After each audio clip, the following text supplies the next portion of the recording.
বর্তমানে রমিয়ে চলছে IPL 2024।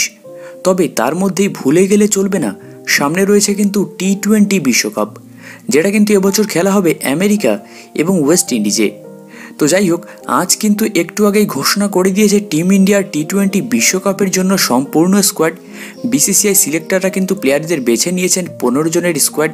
আজকের এই ভিডিওতে সেটাই তোমাদের বলবো, কে জায়গা পেলো, কে পেলো না, কেন পেলো না, কাকে নেওয়া উচিত ছিল, সব কিছুই কিন্তু আলোচনা করব আজকের এই ভিডিওতে।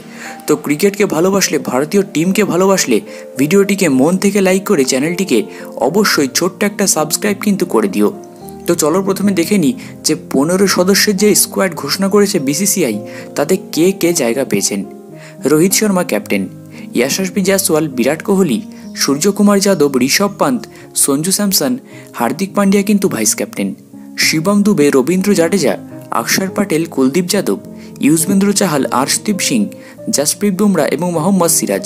এটা কিন্তু মেন স্কোয়াড। এবার রিজার্ভের টিমে আছেন শুভমান গিল, রিঙ্কু সিং, খালিল আহমেদ এবং আবেশ খান। এই 4টে প্লেয়ার কিন্তু রিজার্ভে রয়েছে। তো আমার মতামত যদি তোমরা জানতে চাও, তাহলে আমি বলবো একদম পারফেক্ট স্কোয়াড হয়েছে ভাই। আমি কোনো প্লেয়ারকে মিস করছি না, আমি বলছি না একে নিতে হতো ওকে নিতে হতো, এরকমটা আমি বলি না, কারণ এটা ভারত, আমাদের টিম। সিলেক্টররা ভালো বুঝেই টিম সিলেক্ট করেছে।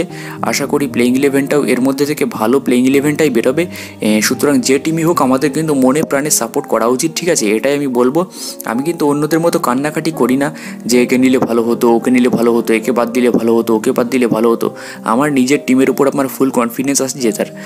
তাছাড়া সিলেক্টররাও রয়েছেন, তারা আমাদের থেকে অন্তত ভালোই বোঝেন, বেশি বোঝেন, সেই জন্যই তারা ভালোই টিম সিলেক্ট করেছেন। যথেষ্ট ভালো স্কোয়াড হয়েছে, আমার তো একদম পারফেক্ট স্কোয়াড লেগেছে। তো এটাই ছিল আমার মতামত। তো দেখা যাক সামনে T20 বিশ্বকাপ, এই বছর বিশ্বকাপটা দেখা যাক যে টিম ইন্ডিয়া তুলতে পারে কিনা।